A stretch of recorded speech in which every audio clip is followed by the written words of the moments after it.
मजीद वीडियोस के लिए हमारे चैनल हाउस ऑफ इस्लाम को सब्सक्राइब करना न भूलिए। शुक्रिया। तो असता ईमानी वहमा जमा तबियत दासे दे जिज्जत सोक तकरीर कई नो जमा पर टोल मजलिस दासे नजरी और दा इल्म क़ियाफा मा वेले दानो ज पदे खल्को पोएगम چې دی پدې خبره پويږي او کنه پويږي نو دا څومره تقریرونه چې وشو زما په خیال چې روپۍ کې په دوانیم نه پوي شوی دوان بس خو مجلس ته جمعات ته پکې لګې دلی دیو یو هر هور دے سره ناس کی خبر اور کنه نور څه نشته. عزیزانو د پاکستان جوړېدو غالباً 48 کاله وشو.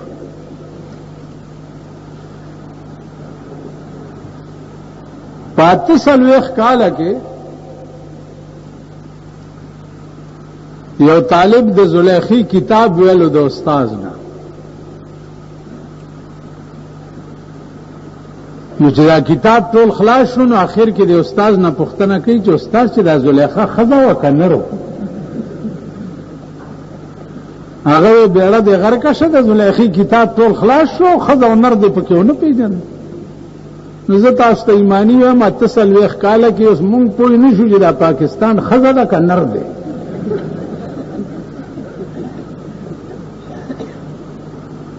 په دې پوه نه شو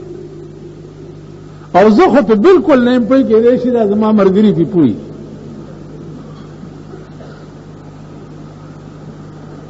عزیزانو ابتدای شوه وا د پاکستان د اسلام په نوم باندې دا په کلاو غوګونو واوري ترخ کې ګوتې نه والکه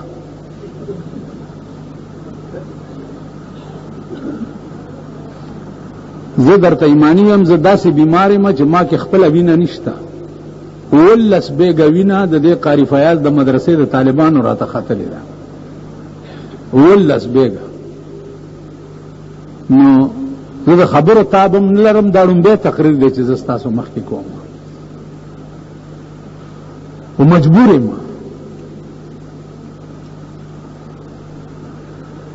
عزیزانو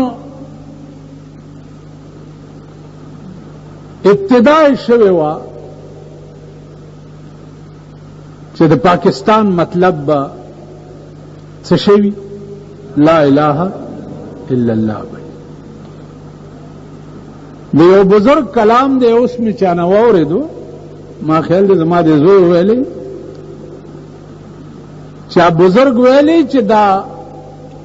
ابتدا د پاکستان په لا اله الا الله شوه وا دا زکه کامیاب نشو که محمد رسول الله ویلی ور سره نو کې دی شي چې کامیاب شوه خیالم راغی ابتدا دا شوه اوس صفا خبره ده موسی علیہ السلام داسې او ابراهیم علیہ السلام داسې او نوح علیہ السلام داسې او اسماعیل علیہ السلام داسې او پلانې داسې او پلانې داسې قرآن درې فتوی لګوړي دي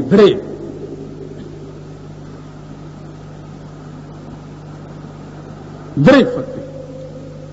ومن لم يحكم بما انزل الله فاولئك هم الكافرون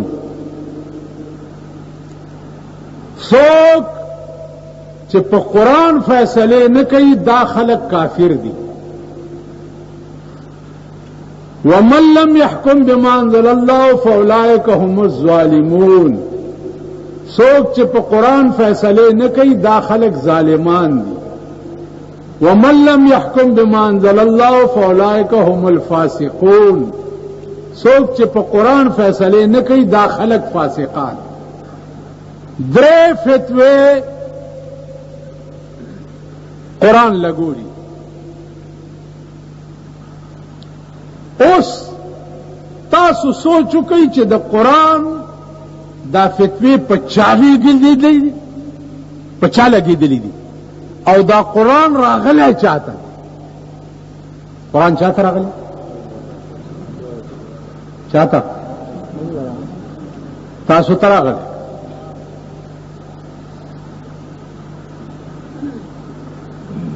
قرآن مسلمان قوم ته راغلی قرآن وی لو انزلنا هذا القرآن على جبل لرأيته خاشعا متصدعا من خشية الله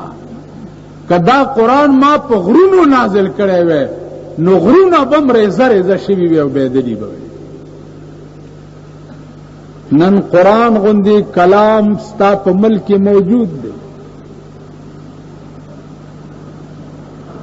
قرآن غوندې کلام قرآن غوندې قانون ستا په ملک کې موجود دی او ستا د ملک فیصله د انګریز د لارډ میکالې په قانون باندې کیږي فلانت په داسې ملک چې دا کم ملک مونږ اوسو मजीद वीडियोस के लिए हमारे चैनल हाउस ऑफ इस्लाम को सब्सक्राइब करना न भूलिए। शुक्रिया।